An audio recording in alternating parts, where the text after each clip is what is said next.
एक मुलाकात ऐसी शख्सियतों के साथ जिन्होंने दिया है अपने जीवन को एक नया मुकाम। रूबरू कराएंगे ऐसी कुछ हस्तियों के साथ एक खास शख्सियत के साथ मुलाकात जयदेव पटेल के साथ नंबर 1 इंडिया न्यूज पर। नमस्कार व्यूअर्स, मैं जयदेव पटेल और आप देख रहे हैं नंबर 1 इंडिया न्यूज। आपका एक बार फिर स्वागत है एक खास शख्सियत के साथ मुलाकात प्रोग्राम में। आज हम बात करेंगे INS वागिर सबमरीन की, जिसकी सबसे पहली सबमरीन कलवरी थी, जिसको एक नए अवतार के रूप में दोबारा लॉन्च किया गया है। नौसेना के बेड़े में आज से शामिल किया गया है।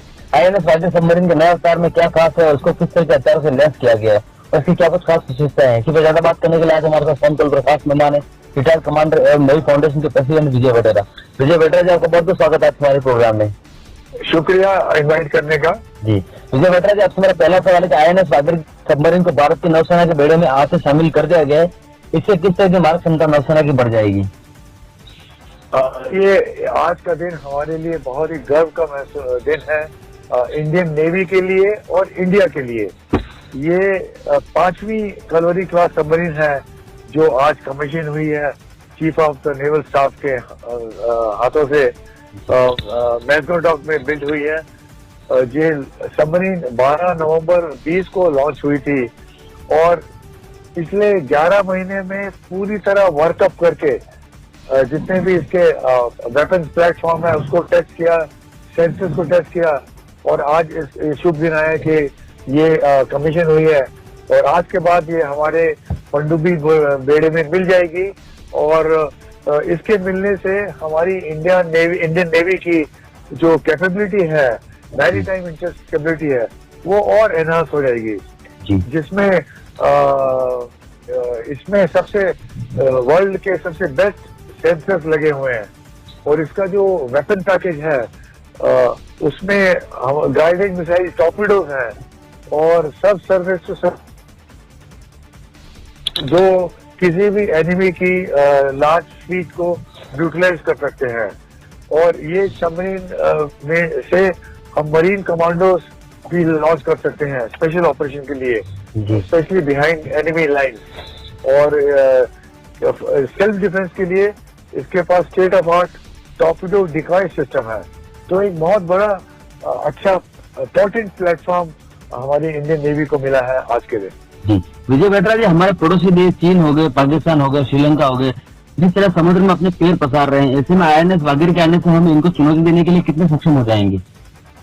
देखिए, जैसे कि आपको मालूम है कि हम क्यों सबमरीन का एक्सपेंशन कर रहे हैं, क्योंकि हमको मालूम है कि चाइना के इंटरेस्ट बढ़ रहे हैं इंडियन ओशन रीजन में। वो कभी म्यांमार के पास जाता है, कभी बांग्लादेश के पास जाता है, कभी श्रीलंका के पास जाता है उनके पोर्ट्स को फैसिलिटीज लेने के लिए। और चाइना के जो मंसूबे हैं वो हमको धीरे धीरे पता चल रहे हैं, जैसे गलवान में हुआ था, पिछले साल हुआ था। तो उसका इंटरेस्ट है, चाइना का इंटरेस्ट है कि वो अपनी जो कैपेबिलिटी है उसको इंडियन ओशन में, साउथ चाइना सी में और एक्सपेंड करे। तो इसको न्यूट्रलाइज करने के लिए हमको ये जरूरी है कि हम ऐसा डेटरेंट अपने नेवी में लाए जिसके उस डेटरेंट के होते हुए चाइना या पाकिस्तान जो भी कंट्री है वो 4 बार सोचेगा ऐसा कोई स्टूपिड कदम उठाने के लिए या प्रोवोक करने के लिए। तो इसीलिए ये जो सबमरीन है ये हंटर किलर सबमरीन है।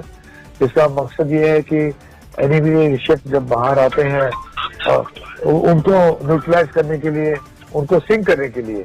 और यही नहीं, जैसे आपको मालूम है कि हम इंडियन न्यूक्लियर सबमरीन फ्लीट भी एक्सपेंड कर रहे हैं। हमारे पास ऑलरेडी 2 न्यूक्लियर सबमरीन हैं जो फुली ऑपरेशनल है और हमारे फ्यूचर प्लान के लिए टोटल हमको 6 न्यूक्लियर सबमरीन का हमने केटर किया हुआ है और जिसमें ICBM जैसे missiles, multiple warhead nuclear tip missiles भी होंगी।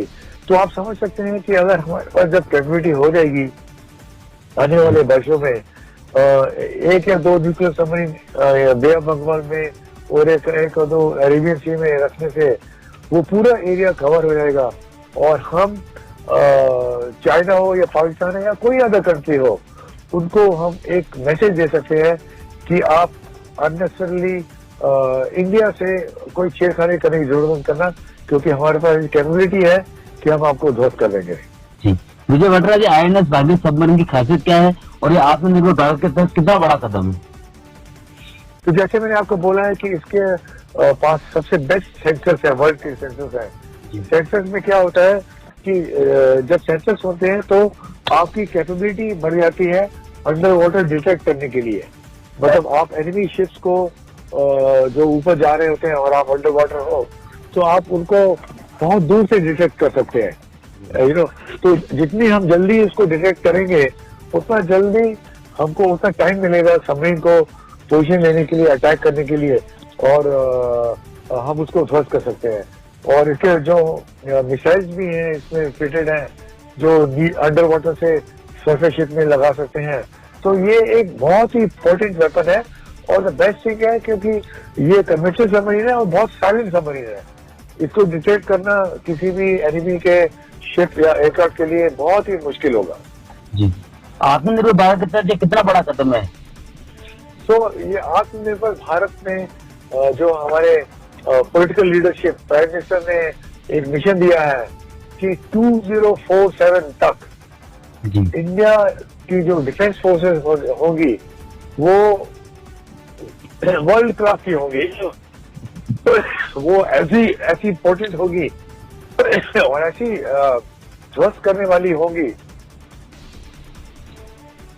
डेवलप्ड नेशंस कराएंगे as far as economy is concerned और also as far as defense preparedness is concerned, army, navy या एयरफोर्स की।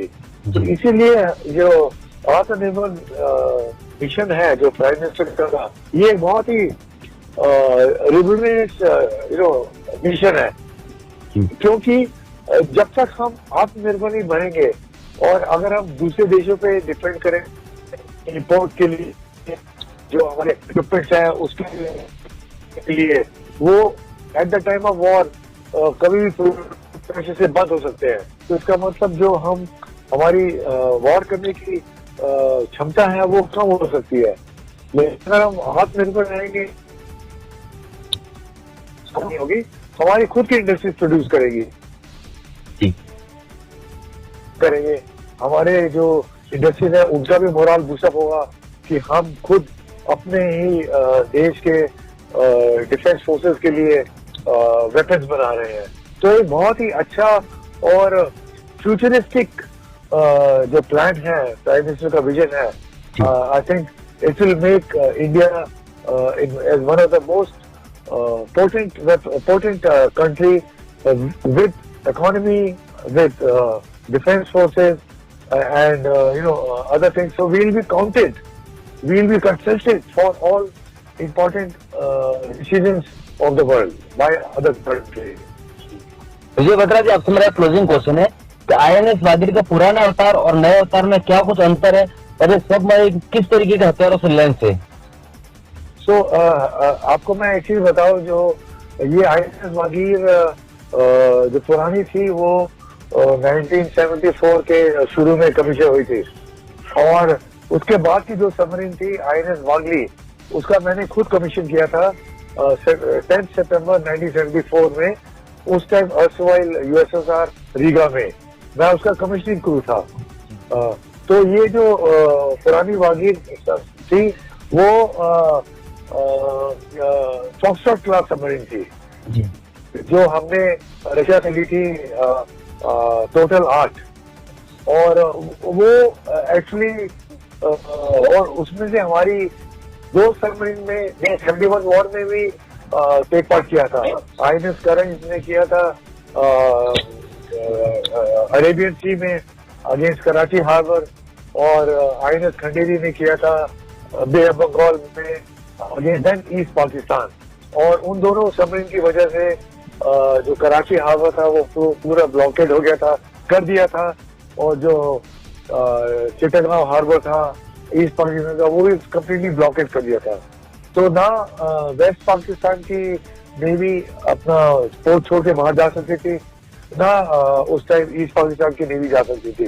तो ये पुरानी सबमरीन जो थी फॉक्सट्रॉट क्लास वागिर, उस टाइम वागिर नहीं थी, ऑफ कोर्स उस टाइम पहली कलवरी, खंडेरी और कुसरा थे जिन्होंने ये अपना काम किया था। और जो वागली, वागीर, बेला और वाक्षीर थी नेक्स्ट 4 सबमरीन जो 73 से लेके 74 तक का कमीशन हुई थी, वो बहुत ही स्टडी सबमरीन थी।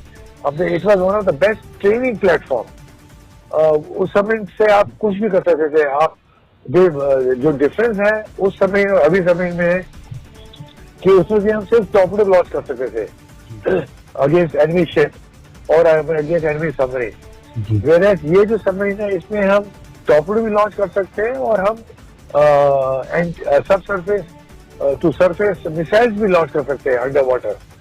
और जो पुरानी सबमरीन थी, पुरानी वागीर, उसमें जो सेंसर्स थे वो उस टाइम के लिए ठीक थे, लेकिन अभी इसमें सेंसर्स हैं वो लेटेस्ट टेक्नोलॉजी को लेके फ्रांस की मदद से सबसे बढ़िया सेंसर्स हैं। तो जब आपके सेंसर्स अच्छे होंगे, मॉडर्न होंगे, तो आप एनिमी शिप को जब आप अंडर वाटर हो तो आप बड़ी दूर से डिटेक्ट कर सकते हैं। और जितना आप दूर से आप डिटेक्ट करेंगे उतना आप अपनी फायरिंग पोजीशन ले सकते हैं एनिमी शिप को सिंक करने के लिए।